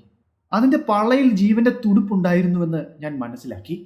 എൻ്റെ ഹൃദയം തകർന്നുപോയി. ഒരാഴ്ച കൂടി കഴിഞ്ഞിരുന്നുവെങ്കിൽ ആ പെൺപുലി കുറച്ച് പുലിക്കുഞ്ഞുങ്ങൾക്ക് ജന്മം നൽകിയേനെ. ഞാൻ ശരിക്കും തകർന്നുപോയി. ഞാൻ അവിടേക്ക് എന്നെ കൊണ്ടുവന്ന ഗ്രാമത്തിലെ ആളുകളെ വിളിച്ചു. അവരോട് രൂക്ഷമായി തന്നെ ഞാൻ സംസാരിച്ചു. നിങ്ങൾ പറഞ്ഞ കടുവ ദാണ്ട കിടക്കും. ഞാൻ നിങ്ങളോട് പറഞ്ഞിരുന്നതല്ലേ അത് കടുവയല്ല പുലിയാണ് എന്ന്. ഞാൻ പിന്നെ ഒന്നും മിണ്ടിയില്ല. ആ പുലിയുടെ ശരീരം എടുത്തുകൊണ്ടുവരുവാൻ പറഞ്ഞു. എൻ്റെ കാറിൻ്റെ ഡിക്കിയിലേക്ക് എടുത്തിട്ടു. ഫീഡ് ഗ്രാമത്തിൽ വെച്ച് ഞാൻ രജിപുത്ര റെജിമെൻറ്റിലെ ഒരു ഓഫീസറെ കണ്ടു. അദ്ദേഹം അവധിക്ക് ചില സുഹൃത്തുക്കളെ കാണാൻ വന്നതായിരുന്നു ഇവിടേക്ക്. ഞാൻ തരാമെന്ന് പറഞ്ഞു. അദ്ദേഹവും എനിക്കൊപ്പം എൻ്റെ വണ്ടിയിലേക്ക് കയറി. ഫിഡ് ഗ്രാമത്തിലെ പോലീസ് സ്റ്റേഷനിൽ ഞാൻ കാർഗോണിൽ SP കൊടുക്കുവാനായി ഒരു കത്ത് നൽകി. അതിൽ ഞാൻ എഴുതിയിരുന്നത് ഇതാണ്: നരഭോജിയായ കടുവയുടെ ആക്രമണം ഉണ്ടാകുമ്പോൾ എന്നെ വിവരം അറിയിക്കണമെന്നും അതുപോലെ തന്നെ അതിനെ പിടിക്കുവാൻ ഏതെങ്കിലും വേട്ടക്കാർ വന്നാൽ അവർക്ക് വേണ്ട സഹായങ്ങൾ ചെയ്തു കൊടുക്കണമെന്നും ഞാൻ ആ കത്തിൽ എഴുതിയിരുന്നു. അതുപോലെ എത്രയും പെട്ടെന്ന് അവധി ലഭിക്കുന്ന മുറയ്ക്ക് ഞാൻ ഇവിടേക്ക് മടങ്ങിയെത്താമെന്നും ആ കത്തിൽ എഴുതി. അത് അവിടെ നിന്നിരുന്ന ഒരു പോലീസ് കോൺസ്റ്റബിളിൻ്റെ കയ്യിൽ കൊടുത്ത് സ്റ്റേഷനിൽ ഏൽപ്പിക്കാൻ പറഞ്ഞു. അതിനുശേഷം ഞങ്ങൾ അവിടെ നിന്നും യാത്ര തിരിച്ചു. അപ്പോഴേക്കും ഇരുട്ട് വന്ന് മൂടിക്കഴിഞ്ഞിരുന്നു. ഫിഡ് ഗ്രാമത്തിലൂടെ കടന്നു പോകുന്ന റോഡ് കാണ്ടവായിൽ നിന്നും ഇൻഡോറിലേക്ക് പോകുന്ന പ്രധാന റോഡുമായി കൂടിച്ചേർന്നിരുന്നു. ഈ റോഡുകൾ തമ്മിൽ കൂടിച്ചേരുന്ന സ്ഥലത്തിനെ ദേശഗോവ് എന്നായിരുന്നു വിളിച്ചിരുന്നത്. ഇവിടെ ഒരു T ജംഗ്ഷൻ ഉണ്ട്. ഈ T ജംഗ്ഷനിൽ ചെന്നിട്ട് ഇടത്തേക്ക് പോവുകയാണെങ്കിൽ ആ റോഡ് എത്തിച്ചേരുന്നത് സനാവട്ട് റേഞ്ചിലേക്കാണ്. ഈ സ്ഥലം ഒരു കാലത്ത് ഇന്ത്യയിലെ വലിയ മൃഗങ്ങളെ വേട്ടയാടാൻ പറ്റിയ ഏറ്റവും മികച്ച സ്ഥലമായിരുന്നു. ഇപ്പോൾ ഇവിടെ വലിയ മൃഗങ്ങളെ ഒന്നും കാണാനില്ല. എല്ലാം തീർന്നു പോയിരിക്കുന്നു. ഇപ്പോൾ ഇവിടെ കാണാൻ കഴിയുക ഉള്ളിപ്പുലികളെയും കലമാനുകളെയും കേഴമാനുകളെയും അതുപോലെ നീൽഗായികളെയുമാണ്. ഞങ്ങളുടെ കാറ് ഇപ്പോൾ വന്നു നിൽക്കുന്നത് ദേശഗാവിലാണ്. നമ്മൾ മുന്നേ പറഞ്ഞ ആ T റോഡിൻ്റെ സമീപത്ത്. ഞങ്ങൾക്ക് സമീപത്തായിരുന്നു സനാവട്ട് വനവും. അങ്ങനെ അവിടെ നിൽക്കുന്ന സമീപത്താണ് കുറ്റിക്കാട്ടിനിടയിലൂടെ 2 പച്ച കണ്ണുകൾ നീങ്ങുന്നത് ഞാൻ കണ്ടത്. ഞങ്ങളിൽ നിന്നും 200 യാർഡ് അകലെ മാത്രമായിരുന്നു അത്. ഞാൻ കണ്ട ആ കണ്ണുകൾ ഒരു കടുവയുടേതോ അല്ലെങ്കിൽ പുള്ളിപ്പുലിയുടേതോ ആണെന്ന് എനിക്കറിയാമായിരുന്നു.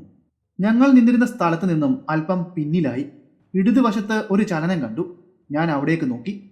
അവിടെ ഉണ്ടായിരുന്ന കുറ്റിക്കാടിന് പിന്നിൽ എന്തോ ഉണ്ടെന്ന് എനിക്ക് തോന്നി. എന്താണെന്ന് അറിയുവാൻ എനിക്ക് ആകാംക്ഷയേറി. ഞാൻ കാറ് അല്പം കൂടി പുറമോട്ടെടുത്തു. അവിടെ ഒതുക്കി നിർത്തി. അനക്കം കണ്ട ഭാഗത്തേക്ക് നോക്കി. ഞാൻ വ്യക്തമായി തന്നെ കണ്ടു ആ കുറ്റിക്കാടിൻ്റെ മറവിലിരിക്കുന്ന പുള്ളിപ്പുലിയെ. എൻ്റെ കൂടെ വന്ന ഓഫീസറുടെ കയ്യിലേക്ക് ഞാൻ എൻ്റെ കൈവശം ഉണ്ടായിരുന്ന ആ ടോർച്ച് കൊടുത്തു. അവിടേക്ക് പ്രകാശിപ്പിച്ച് നോക്കുവാൻ പറഞ്ഞു. അദ്ദേഹം ടോർച്ച് അവിടേക്ക് അടിച്ചപ്പോഴേക്കും അവിടെ നിന്നും ആ ജീവി പോയി കഴിഞ്ഞിരുന്നു. അത് പോകുന്നത് ഞാൻ വ്യക്തമായി തന്നെ കണ്ടു. സാമാന്യം വലിപ്പമുള്ള ഒരു പുള്ളിപ്പുലിയായിരുന്നു അത്. അപ്പോൾ എൻ്റെ മനസ്സിലേക്ക് ഓടിയെത്തിയത് ഇനിയും ഞാൻ കണ്ടത് പുള്ളിപ്പുലിയെ തന്നെയാണോ എന്ന ചിന്തകളായിരുന്നു. കാരണം ഒരു കടുവയുടെ വലിപ്പം പോലെ എനിക്ക് തോന്നിയിരുന്നു. എന്തായാലും അതിനെ വെടിവെച്ച് കൊല്ലുവാൻ ഞാൻ തീരുമാനമെടുത്തു. ഞാൻ എൻ്റെ കൂടെ നിന്നിരുന്ന ഓഫീസറുടെ കയ്യിൽ നിന്നും ടോർച്ച് വാങ്ങി. കാറിൻ്റെ ഹുഡ് തുറന്നു. അവിടേക്ക് ആ മൃഗത്തിന് നേരെ ടോർച്ച് പ്രകാശിപ്പിച്ചു. ഞാൻ ടോർച്ച് ആ മൃഗത്തിന് നേരെ പ്രകാശിപ്പിച്ചപ്പോഴേക്കും അത് എന്നിൽ നിന്ന് 30 യാർഡ് അകലത്തിൽ എത്തിച്ചേർന്നു. പിന്നെ ഒട്ടും സമയം കളയാൻ ഞാൻ തയ്യാറായില്ല. എൻ്റെ റൈഫിലെടുത്ത് ഒരാംഗിളിൽ ചരിഞ്ഞു നിന്ന് ആ പുലിയെ ഉന്നം വെച്ച് ഞാൻ വെടിവെച്ചു. കൃത്യമായി ആ പുലിയുടെ ശരീരത്തിൽ തന്നെ എൻ്റെ തിര വന്ന് തറച്ചു കയറി. അത് പിന്നിലേക്ക് വീണു. ഒന്നും മുരണ്ടു. ഞാൻ രണ്ടാമത്തെ വെടി ഉതിർക്കുന്നതിന് മുന്നേ തന്നെ അത് അടുത്ത് നിന്നിരുന്ന ഒരു കുറ്റിക്കാടിൻ്റെ മറവിലേക്ക് മറഞ്ഞു. ആ പുള്ളിപ്പുലിക്ക് മാരകമായ ഷോട്ട് തന്നെയാണ് ഏറ്റത്. അവൻ ചത്തു വീഴുമെന്ന് ഉറപ്പാണ്. എന്നാൽ കാലത്ത് രാവിലെ വന്നൊരു തിരച്ചിൽ നടത്തി അവൻ്റെ ശരീരം കണ്ടെത്തുവാൻ എനിക്ക് സാധിക്കില്ല. കാരണം രാവിലെ തന്നെ മുഹുവിൽ എനിക്ക് എത്തിച്ചേരേണ്ടതുണ്ട്. ഇൻഫൻട്രി സ്കൂളിൽ ജോയിൻ ചെയ്യേണ്ടതാണ്. എൻ്റെ കയ്യിൽ ഒട്ടും സമയമുണ്ടായിരുന്നില്ല. ഇത്രയും സമയമില്ലാത്തപ്പോഴും ഞാൻ എന്തിനാണ് ആ പുള്ളിപ്പുലിയെ വെടിവെച്ചതെന്ന് ഞാൻ ഓർത്തു. ഞാൻ ചെയ്തിരിക്കുന്നത് വലിയ തെറ്റാണ്. ഒരു പക്ഷേ ആ പുള്ളിപ്പുലി ചത്തിട്ടില്ല എങ്കിൽ അതൊരു നരഭോജിയായി മാറുവാനും സാധ്യതയുണ്ട്. അങ്ങനെയാണെങ്കിൽ ഈ രാത്രിയിൽ ആ പുള്ളിപ്പുലിയെ അവിടെ ഉപേക്ഷിച്ച് പോകുവാൻ എനിക്ക് സാധിക്കില്ല. ഈ രാത്രിയിൽ തന്നെ ആ പുള്ളിപ്പുലിയെ കണ്ടെത്തണം. ഞാൻ ടോർച്ച് പ്രകാശിപ്പിച്ചു. ആ വലിയ കാടിൻ്റെ അതിർത്തി തുടങ്ങുന്നത് 1/2 മൈൽ ദൂരെ കൂടിയാണ്. അങ്ങനെയാണെങ്കിൽ ആ പുള്ളിപ്പുലി അങ്ങോട്ട് പോകാതെ നോക്കണം. പരിക്ക് പറ്റിയ പുള്ളിപ്പുലിയാണ്. അവനിപ്പോൾ ദേഷ്യം വർദ്ധിച്ചിരിക്കുന്നു. എന്നാൽ അത്രയും ശക്തി അവന് കാണില്ല. എങ്കിലും എൻ്റെ ജീവൻ എനിക്ക് സംരക്ഷിച്ചു നിർത്തണം. ഞാൻ ഒരു കയ്യിൽ ടോർച്ചും ഒരു കയ്യിൽ റൈഫിലുമായി പുള്ളിപ്പുലിയെ തിരഞ്ഞ് അവിടേക്ക് പോയി. അതായത് അവൻ മറഞ്ഞ ആ കുറ്റിക്കാടിൻ്റെ മറവിലേക്ക്. ഞാൻ അവിടെ ചെന്ന് നോക്കിയപ്പോൾ അവൻ അവിടെ ഉണ്ടായിരുന്നില്ല. അവനെ എനിക്ക് അവിടെ കാണാനും കഴിഞ്ഞില്ല. അവിടുന്ന് ഏകദേശം തിരിഞ്ഞ് 50 യാർഡ് ദൂരത്തിൽ ഞാൻ നടന്നു. അവിടെ ഒരടി പൊക്കം വളർന്നു നിൽക്കുന്ന പുല്ലായിരുന്നു ഉണ്ടായിരുന്നത്. ഞാൻ അവിടെയെല്ലാം അവനെ തിരിഞ്ഞു. അങ്ങനെ അവസാനം ആ പുള്ളിപ്പുലിയെ ഞാൻ കണ്ടെത്തി. ഞാനിപ്പോൾ നിൽക്കുന്ന സ്ഥലത്ത് നിന്നും ഏകദേശം 60-70 യാർഡ് അകലെ കൂടി അവൻ പതിയെ സാവധാനം നടന്നു നീങ്ങുകയാണ്. ഞാനിപ്പോൾ നിൽക്കുന്ന ഭാഗത്തു നിന്നും അതിനെ വെടിവെക്കുവാൻ സാധിക്കില്ല. കാരണം അത് ഏതെങ്കിലും ഒരു കുറ്റിക്കാടിനുള്ളിലേക്ക് മറയും. അതുമാത്രമല്ല, എനിക്ക് 1-2 സെക്കൻഡുകൾക്ക് മാത്രമാണ് ആ പുള്ളിപ്പുലിയെ കാണുവാൻ സാധിച്ചത്. അതും അവൻ്റെ പിൻഭാഗം. ഞാൻ വേഗത്തിൽ ആ പുള്ളിപ്പുലിയുടെ അരികിലേക്ക് നടന്നു. ഞാനും പുള്ളിപ്പുലിയും തമ്മിലുള്ള ദൂരം 40 യാർഡായി കുറച്ചു. അതിനുശേഷം ഞാൻ വീണ്ടും ആ പുള്ളിപ്പുലിയെ കണ്ടു. അതിപ്പോൾ എൻ്റെ നേരെ തിരിഞ്ഞു നിൽക്കുകയാണ്. അവൻ എന്നെ ആക്രമിക്കുവാൻ കൂട്ടുകയായിരുന്നു. ഞാനും ഒട്ടും വിട്ടുകൊടുത്തില്ല. ഞാൻ എൻ്റെ ടോർച്ചിൻ്റെ ഫോക്കസ് അതിന് നേരെ തിരിച്ചു. എൻ്റെ റൈഫിൽ ചൂണ്ടി പതിയെ നടന്നു നീങ്ങി. പച്ച വൈരക്കല്ല് തിളങ്ങുന്ന പോലെ അവൻ്റെ കണ്ണുകൾ തിളങ്ങി. അവൻ്റെ ചെവിയുടെ അറ്റം പോലും എനിക്കിപ്പോൾ വ്യക്തമായി കാണാം. ഞാനും അവനും തമ്മിലുള്ള ദൂരം വെറും 10 യാർഡായി കുറയ്ക്കാൻ ഞാൻ ആഗ്രഹിച്ചു. ഞാൻ പതിയെ മുന്നിലേക്ക് നീങ്ങി. അങ്ങനെയാണെങ്കിൽ ലക്ഷ്യം പിഴയ്ക്കില്ല എന്നും കൃത്യമായി പുലിയെ അടിച്ച് താഴെയിടാൻ കഴിയുമെന്നും എനിക്കറിയാം. അങ്ങനെ സംഭവിച്ചാൽ പിന്നീട് അവൻ എനിക്ക് നേരെ ചാർജ് ചെയ്തു വരും. അപ്പോൾ രണ്ടാമതും വെടിയുതിർക്കുവാൻ എനിക്കല്പം സമയം കിട്ടും. എന്നാൽ എൻ്റെ കൈവശം ഇരിക്കുന്നത് ബോൾട്ട് ആക്ഷൻ റൈഫിലാണ്. വെടിയുതിർക്കാൻ സമയം കിട്ടുമെങ്കിലും ഉന്നം പിടിക്കുവാൻ ഒരുപക്ഷെ സമയം കിട്ടിയില്ല എന്ന് വരും. ഇപ്പോൾ പുള്ളിപ്പുലിയുടെ ശരീരവും രൂപവും എനിക്ക് വ്യക്തമായി കാണാൻ സാധിക്കും. എൻ്റെ ഊഹം ഞാനും ആ പുള്ളിപ്പുലിയും തമ്മിലുള്ള ദൂരം 30 യാർഡാണെന്നാണ്. ഞാൻ അവിടേക്ക് എൻ്റെ ടോർച്ച് ചൂണ്ടി ലക്ഷ്യം വെച്ച് നിന്ന സമയത്ത് ഒരു സംഭവം അവിടെ നടന്നു. വളരെ പെട്ടെന്ന് എൻ്റെ ടോർച്ച് ഓഫായി പോയി. ഞാൻ 2-3 തവണ ഒരു കുലുക്കി ആ ടോർച്ച് കത്തിക്കാൻ നോക്കിയെങ്കിലും അത് നടന്നില്ല. എൻ്റെ കണ്ണുകൾ അപ്പോഴേക്കും ടോർച്ചിൻ്റെ വെളിച്ചത്തിൽ അടിപ്പെട്ട് പോയിരുന്നു. ടോർച്ച് ഓഫായ ഉടനെ പൂർണ്ണമായും ഇരുട്ട് മൂടിയ അന്തരീക്ഷമാണ് എനിക്ക് കാണാൻ സാധിച്ചത്. ചുറ്റുമുള്ളതൊന്നും കാണാൻ കഴിഞ്ഞില്ല. ഒരു വവ്വാലിനെ പോലെ ഞാൻ അന്ധനായി തീർന്നിരുന്നു. 25 യാർഡ് ദൂരെ പരിക്കേറ്റ പുള്ളിപ്പുലി എന്നെ പതുങ്ങിയിരുന്ന് ആക്രമിക്കുവാൻ തയ്യാറെടുക്കുന്നു. 1-2 തവണ എൻ്റെ ജീവൻ ഇതുപോലെ തന്നെ രക്ഷപ്പെട്ടു പോയ പല സന്ദർഭങ്ങളുമുണ്ട്. പക്ഷേ ഈ സംഭവം ആദ്യമായിട്ടാണ്. ഇത് വേറെ ആർക്കും ഉണ്ടാകാനും സാധ്യതയില്ല. ഇനി പുള്ളിപ്പുലി എൻ്റെ നേരെ ചാർജ് ചെയ്ത് വന്നാൽ ഊഹം മാത്രം വെച്ചുകൊണ്ട് ഒരു വെടിയുതിർക്കുക മാത്രമാണ് എൻ്റെ കൈവശമുള്ളത്. അതിൻ്റെ സാധ്യത 1000-1 മാത്രമാണ്. 1 മിനിറ്റ് നേരം വളരെ ദൈർഘ്യമുള്ളതുപോലെയാണ് എനിക്ക് തോന്നിയത്. ഞാൻ കാതോർത്തു പുള്ളിപ്പുലിയുടെ മുരൾച്ചയ്ക്ക് വേണ്ടി. പുള്ളിപ്പുലി ഒരു ചാർജ് ചെയ്യുന്നതിന് മുന്നേ അതൊന്ന് മുരളും. അത് കേൾക്കുവാൻ വേണ്ടിയാണ് ഞാൻ കാതോർത്തത്. പക്ഷേ 1 മിനിറ്റ് നേരവും ആ പുള്ളിപ്പുലി മുരണ്ടില്ല. ഞാൻ മുന്നോട്ട് തന്നെ നോക്കി നിന്നുകൊണ്ട് പിന്നിലേക്ക് കാലെടുത്ത് വെച്ച് പതിയെ പതിയെ അവിടെ നിന്നും നടക്കാൻ തുടങ്ങി. വളരെ വേഗമല്ലാതെ സാവധാനം. ഞാൻ വളരെ വേഗത്തിൽ നടന്നു കഴിഞ്ഞാൽ ഒരുപക്ഷെ അത് പുള്ളിപ്പുലിക്ക് ചാർജ് ചെയ്യുവാൻ പ്രേരിപ്പിക്കും. ഞാനും പുള്ളിപ്പുലിയും തമ്മിലുള്ള ദൂരം വീണ്ടും 60-50 യാർഡ് ആയപ്പോഴേക്കും പിന്നീട് ഞാൻ വളരെ വേഗം തന്നെ എൻ്റെ കാർ നടന്ന ദിശയിലേക്ക് പോകുകയും കാറിൽ കയറുകയും ചെയ്തു. ഹെഡ്ലൈറ്റിൻ്റെ പ്രകാശത്തിൽ ഞാൻ ആ ടോർച്ച് പരിശോധിച്ചു. ആ ടോർച്ചിൻ്റെ ബൾബ് ഫ്യൂസായി പോയതാണ്. പിന്നീട് ഞാൻ ആലോചിച്ചു, എന്തുകൊണ്ടാണ് ആ പുള്ളിപ്പുലി എൻ്റെ നേരെ ചാർജ് ചെയ്യാത്തതെന്ന്. അത് ചെയ്യാതിരിക്കുവാൻ 2 കാരണങ്ങളുണ്ട്. ഒന്നുകിൽ അത് മരിച്ചു പോയിരിക്കാം, അല്ലെങ്കിൽ അതിന് എന്നെ ചാർജ് ചെയ്യാൻ പറ്റാത്തത്രയും ഗുരുതരമായ പരിക്കേൽപ്പിച്ചിരിക്കാം. എന്തായാലും ഒരു 10 സെക്കൻഡ് നേരത്തേക്ക് കൂടി എൻ്റെ ടോർച്ച് ഒന്ന് പ്രകാശിച്ചിരുന്നുവെങ്കിൽ ആ വേദനയിൽ നിന്നും ആ പുള്ളിപ്പുലിയെ രക്ഷിക്കാമായിരുന്നു, ഞാൻ എൻ്റെ മനസ്സിൽ പറഞ്ഞു. അങ്ങനെ നിൽക്കുന്ന സമയമാണ് ഞങ്ങളുടെ വശത്തുകൂടി ഒരു കാളവണ്ടി കടന്നു പോയത്. ആ കാളവണ്ടിക്കാർ കാരണം എന്താണെന്ന് തിരക്കി. ഞാൻ കാര്യം എന്താണെന്ന് അവരോട് പറഞ്ഞു. അപ്പോൾ അവർ എന്നോട് പറഞ്ഞു, കുറച്ചുകൂടി മുന്നോട്ട് പോയി കഴിഞ്ഞാൽ അവിടെ ഒരു ഗ്രാമമുണ്ടെന്നും അവിടെ അന്വേഷിച്ചു കഴിഞ്ഞാൽ ഒരുപക്ഷെ നിങ്ങൾക്ക് ടോർച്ച് കിട്ടുമെന്നും പറഞ്ഞു. ഞാൻ അവരോട് നന്ദി പറഞ്ഞിട്ട് എൻ്റെ സുഹൃത്തിൻ്റെ കയ്യിൽ എൻ്റെ റൈഫിൾ കൊടുത്തിട്ട് അവിടെ ഇരിക്കുവാൻ പറഞ്ഞു.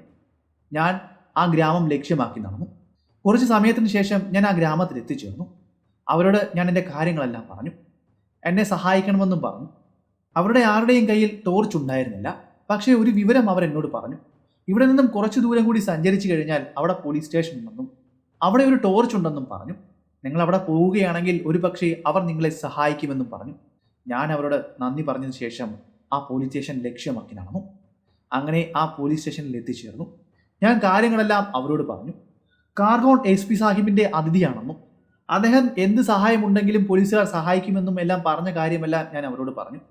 അവരുടെ കൈവശവും ടോർച്ച് ഉണ്ടായിരുന്നു, എന്നാൽ അതിൻ്റെ സെല്ലുകൾ തീർന്നതായിരുന്നു. എൻ്റെ കൈവശം ഉണ്ടായിരുന്ന ടോർച്ചിൻ്റെ സെല്ലുകൾ അതിന് പാകമാവില്ല. കാരണം എൻ്റെ കയ്യിലുള്ള ടോർച്ചിനേക്കാൾ വളരെ ചെറിയ ടോർച്ചായിരുന്നു അവരുടെ കൈവശം ഉണ്ടായിരുന്നത്. അവർ എനിക്കായി ഒരു കസാര ഇട്ട് തന്നു. ഞാൻ ആ കസാരയിലിരുന്നു. എന്നാൽ അതിൻ്റെ പിൻകാലുകൾക്ക് ഇളക്കമുള്ളതായിരുന്നു. ഞാൻ വളരെ വേഗം തന്നെ പിന്നിലേക്ക് മറിഞ്ഞു വീണു. എന്ത് ചെയ്യണമെന്ന് എനിക്കൊന്നും മനസ്സിലായില്ല. ആരൊക്കെയോ ചേർന്ന് എന്നെ അവിടെ നിന്നും എണ്ണീപ്പിച്ചു. എൻ്റെ വസ്ത്രങ്ങളിലെല്ലാം പറ്റിപ്പിടിച്ച പൊടി തട്ടിക്കളഞ്ഞു. അപ്പോഴേക്കും ഇൻസ്പെക്ടർ അവിടെ കൂടിയെത്തി. എന്നോട് ക്ഷമ ചോദിച്ചു. അയാൾ കാര്യം എന്താണെന്ന് തിരക്കി. അദ്ദേഹത്തോടും ഞാൻ കാര്യങ്ങൾ വിശദമായി പറഞ്ഞു. അയാൾ അപ്പോൾ പറഞ്ഞു, നിങ്ങൾ പേടിക്കണ്ട, എൻ്റെ കൈവശം 2 വേട്ടക്കാരുണ്ട്. അവർ നല്ല വേട്ടക്കാരാണ്. ഇതിനു മുന്നേ ധാരാളം പുള്ളിപ്പുലികളെയും കടുവകളെയും വെടിവെച്ച് കൊന്നിട്ടുണ്ട്. നിങ്ങൾ ധൈര്യമായി പോയിക്കോളൂ, ഞാൻ അവരെ ഏൽപ്പിക്കാമെന്ന്. അങ്ങനെ അദ്ദേഹം ആ പോലീസുകാരായ 2 വേട്ടക്കാരെ വിളിച്ചു. ഞാൻ അവർക്ക് വേണ്ട നിർദ്ദേശങ്ങൾ നൽകി. നിങ്ങൾ രാവിലെ അവിടേക്ക് പോകണമെന്നും തിരയണമെന്നും പറഞ്ഞു. ഒരുപക്ഷെ ആ പുലി ചത്തിട്ടുണ്ടാകും. അങ്ങനെയാണെങ്കിൽ അതിൻ്റെ ശരീരം എടുത്തു വെക്കണം. ഇതെല്ലാം ഞാൻ പറഞ്ഞു. അതിനുശേഷം അവരിൽ ഒരാളെയും കൂട്ടി ഞാൻ സംഭവം നടന്ന സ്ഥലത്തേക്ക് പോയി. ആ പുള്ളിപ്പുലി വെടിയേറ്റ ഭാഗവും അത് ഒളിച്ചിരുന്ന ഭാഗവും അതിനെ മുന്നേ കണ്ട ഭാഗവും എല്ലാം ഞാൻ കാണിച്ചു കൊടുത്തു. അതിനുശേഷം ഞാൻ ആ വണ്ടി കിടന്ന ഭാഗത്തേക്ക് പോയി. എന്നെ കാത്ത് എൻ്റെ സുഹൃത്ത്, അതായത് രജപുത്ര റെജിമെൻറ്റിലെ ഓഫീസർ അവിടെ ഉണ്ടായിരുന്നു. അദ്ദേഹത്തോട് ഞാനൊരു ക്ഷമാപണം നടത്തി. അദ്ദേഹം ഇപ്പോൾ ചിന്തിക്കുന്നുണ്ടാകും, ഒരു കാര്യവുമില്ലാതെ ഇയാളോട് ഞാൻ ലിഫ്റ്റ് ചോദിച്ചു, അതിൻ്റെ ഒരു ആവശ്യവും എനിക്കില്ലായിരുന്നു എന്നൊക്കെ ആയിരിക്കാം അദ്ദേഹം ഇപ്പോൾ മനസ്സിൽ ചിന്തിച്ചിട്ടുണ്ടാകുക. ഇത് പറയാൻ അദ്ദേഹം എന്നെ നോക്കിയ നോട്ടത്തിൽ നിന്നും ഞാൻ മനസ്സിലാക്കിയ കാര്യമാണ്. അങ്ങനെ മൂഹുവിലേക്ക് ഞങ്ങൾ യാത്ര തിരിച്ചു. മൂഹുവിൽ എത്തിച്ചേർന്നു. എൻ്റെ കൂടെ ഉണ്ടായിരുന്ന ആ സുഹൃത്തിനെ ഞാൻ മൂഹുവിൽ ഇറക്കി വിട്ട് വളരെ വേഗം ഞാൻ കുളിച്ചൊരുങ്ങി ഇൻഫൻട്രി സ്കൂളിലേക്ക് പോയി. അതേ ദിവസം വൈകുന്നേരം തന്നെ എനിക്ക് പോലീസ് സ്റ്റേഷനിൽ നിന്നും വാർത്ത വന്നു, ആ പുള്ളിപ്പുലിയെ മരിച്ച നിലയിൽ കിട്ടിയെന്ന്. പക്ഷേ ഒരു പ്രശ്നമുണ്ട്, അതിൻ്റെ തൂലുകൾ ശേഖരിക്കുവാൻ സാധിച്ചില്ല. കാരണം ചെന്നായ്ക്കൾ കടിച്ചു കീറി നശിപ്പിച്ച അവസ്ഥയിലും കഴുകന്മാർ കുത്തിവലിച്ച അവസ്ഥയിലുമായിരുന്നു ആ ശരീരം കിട്ടിയത്. ഒരിക്കൽ ഞാനും കേണൽ സോളമനോടൊപ്പം വേട്ടയാടാൻ പോയിരുന്നു. അദ്ദേഹവും രജപുത്ര റെജിമെൻറ്റിൽ നിന്നുള്ള ആളായിരുന്നു. ഞങ്ങളൊരു പുള്ളിപ്പുലിയെ വെടിവെച്ചിട്ടു. രാത്രിയിലായിരുന്നു അത് നടന്നത്. അന്ന് രാത്രിയിൽ ഞങ്ങൾക്ക് ആ പുള്ളിപ്പുലിയെ കണ്ടെത്താൻ സാധിച്ചില്ല. പിറ്റേന്ന് രാവിലെയാണ് അതിൻ്റെ ശരീരം കണ്ടെത്തിയത്. അന്നും ഇതേ അനുഭവം തന്നെയായിരുന്നു. ചെന്നായ്ക്കൾ കടിച്ചു കീറിയ അവസ്ഥയിലായിരുന്നു ആ പുള്ളിപ്പുലിയെ കണ്ടെത്തിയത്. കാരണം ഞങ്ങൾ വെടിവെച്ചിട്ട അന്ന് രാത്രിയിൽ തന്നെ ആ സ്ഥലത്ത് വെച്ച് തന്നെ ആയിരിക്കാം ആ ചെന്നായ്ക്കളും ആ പുലിയുടെ ശരീരം തിന്നുവാൻ തുടങ്ങിയത്. അങ്ങനെ ദിവസങ്ങൾ കടന്നുപോയി. ഞാനൊരു അവധി കിട്ടുമോ എന്നറിയുവാൻ പല ശ്രമങ്ങളും നടത്തിക്കൊണ്ടിരിക്കുന്ന സമയത്താണ് എനിക്ക് ഫീഡ് ഗ്രാമത്തിൽ നിന്നും ഒരു കോൾ വരുന്നത്. ഒരു കടുവയെ ജീപ്പിൽ വന്ന കുറച്ച് വേട്ടക്കാർ വെടിവെച്ചു കൊന്നു എന്ന വാർത്തയായിരുന്നു ഞാൻ അറിഞ്ഞത്. അത് കേട്ടപ്പോൾ വളരെയധികം സന്തോഷമാണ് എനിക്കുണ്ടായത്. കാരണം എൻ്റെ അറിവിൽ ആ പ്രദേശത്ത് ഒരു കടുവ മാത്രമാണുള്ളത്. അത് നരഭോജിയായ നമ്മൾ മുന്നേ അന്വേഷിച്ച ആ കടുവ തന്നെയാണ്. ഞാൻ മനസ്സിൽ പറഞ്ഞു, ഇനിയും ആ ഗ്രാമത്തിലെ ആളുകൾക്ക് സന്തോഷത്തോടെ ജീവിക്കാം. പീപ്പാൽ ജോപ്പയിലെ നരഭോജി മരിച്ചിരിക്കുന്നു. പെൺകുട്ടികൾക്ക് ഇനിയും കാടിനുള്ളിലെ അരുവിയിലേക്ക് മീൻ പിടിക്കുവാൻ വേണ്ടി പോകാം. സമാധാനത്തോടെ അവരുടെ ജോലികൾ ചെയ്ത് അവിടെ ജീവിക്കാം. ഫോറസ്റ്റ് റെസ്റ്റ് ഹൗസിലുള്ള ആ കാവൽക്കാരന് ഇനി ധൈര്യത്തോടെ അവിടെ ജീവിക്കാം തൻ്റെ കുടുംബവുമായി. അവരെ വേട്ടയാടുവാൻ ഇനിയും ആ കടുവ എത്തില്ല. എങ്കിലും ഒരു ചോദ്യം മാത്രം ഇപ്പോഴും എൻ്റെ മനസ്സിൽ അവശേഷിച്ചു. ആ കടുവ എങ്ങനെയാണ് ഒരു നരഭോജിയായ കടുവയായി മാറിയതെന്ന്. കാരണം അതിൻ്റെ കാലയളങ്ങൾ ഞാൻ പരിശോധിച്ചതായിരുന്നു. അത് മുടന്തനോ അല്ലെങ്കിൽ പ്രായാധിക്യം മൂലം ഒരു നരഭോജിയായ കടുവയോ ആയിരുന്നില്ല. ആ വേട്ടയാടി കൊന്നവർ ആ കടുവയെ പോസ്റ്റ്മോർട്ടം ചെയ്യുകയാണെങ്കിൽ അതിനുള്ള കാരണം കണ്ടെത്താൻ സാധിക്കുമായിരുന്നു. പീപ്പാൽ ജോപ്പയിലെ നരഭോജിയായ കടുവയുടെ കഥ ഇവിടം കൊണ്ട് അവസാനിക്കുകയാണ്. ഞാൻ നിങ്ങളോട് പറഞ്ഞ ഈ കഥ നിങ്ങൾക്ക് ഇഷ്ടമായെങ്കിൽ ചാനൽ സബ്സ്ക്രൈബ് ചെയ്യുന്ന കാര്യമൊന്നും പരിഗണിക്കുക. അതുപോലെ നിങ്ങളുടെ ഇഷ്ടം കമൻറ്റിലൂടെയും ലൈക്കിലൂടെയും അറിയിക്കുക. അപ്പോൾ പുതിയൊരു വീഡിയോയുമായി ഞാൻ അടുത്ത ദിവസം വരുന്നതായിരിക്കും. അതുവരെ ഗുഡ് ബൈ.